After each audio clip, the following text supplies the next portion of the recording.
undergoing a gentrification change in that we have more non-blacks now moving into our community. And so as this gentrification is happening, of course there is some concern and some fears of the African Americans as we see more whites, more Asians, and even LGBT people moving into our community. For me, as a pastor there, I am wrestling with the issue, wrestling with the fact of how do we make our church become a church for all nations?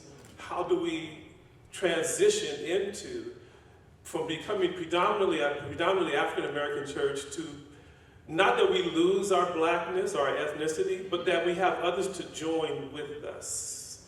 And that's the tricky part, that's the gift. And one of the gifts that God sent us was this young lady to my right. Her name is Ceres Villanueva.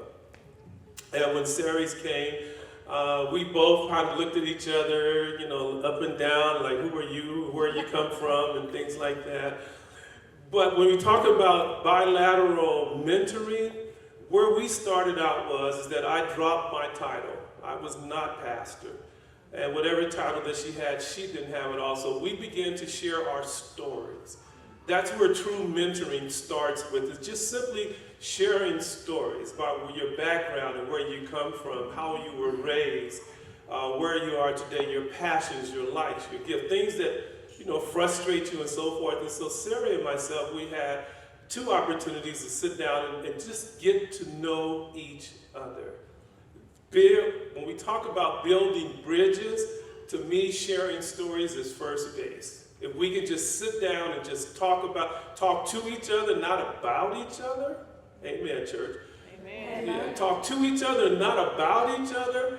And then it begins to disarm us, disarm our fears, our prejudices, and our biases. So this was a 2-way street. It wasn't just me mentoring to Ceres, it was Ceres talking and mentoring to me also.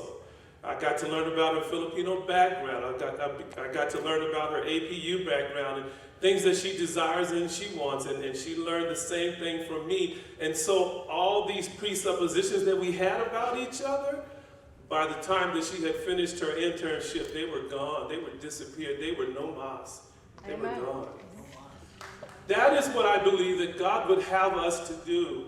Because still on a Sunday, and it disturbs me, as Martin Luther King said, Sunday morning is still the most segregated hour in America today. And we as the church, black church, white church, Korean church, whatever kind of church, we as a church, we must learn to dismantle those walls that continue to separate us. Amen. We must do this. It is a mandate. And it's, unfortunately, in the business world and other sectors of our society, they are already far above the church, far ahead of the church. And we always find ourselves playing catch up. And so just this what do we call it? Yeah, the bilateral mentoring that we had, Sarah and myself. She comes to our church, she reads scripture, she works in our VBS, and more importantly, she also makes relationships with people in our church. And it wasn't just a polite relationship. Oh, hi, how you doing, Sarah? You're the new intern? Oh, hello, how you doing? It wasn't that. You know, she sat down at the table, she ate with black people, she mentored to our children. She was a part of our family.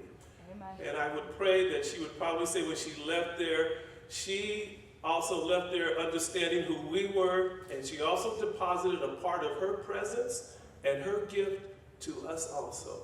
Amen. Bilateral mentorship is a 2-way street. Amen. It's not just simply me just saying, Sarah, what can I do for you? But I learned so much from this young lady to my right. And so, Dr. Hertig, I want to say thank you for the program. I want to do it again. Give me 2 or 3 of them. Yeah. I'll baptize them in our black church. Okay? And they'll come out eating fried chicken and greens when they finish. All right? But anyway, thank you so much. Sarah, do you have anything you want to say just very quickly? Just quickly, I am blessed to be here, and I never thought that I'd be up here, but I did have the intention to have my voice be heard and the intention of connection. And today I feel the most connected here, not in the behind and not in the back, but seeing all of my vulnerability here. As God's daughter, thank you, Dr. Heretic. Thank you.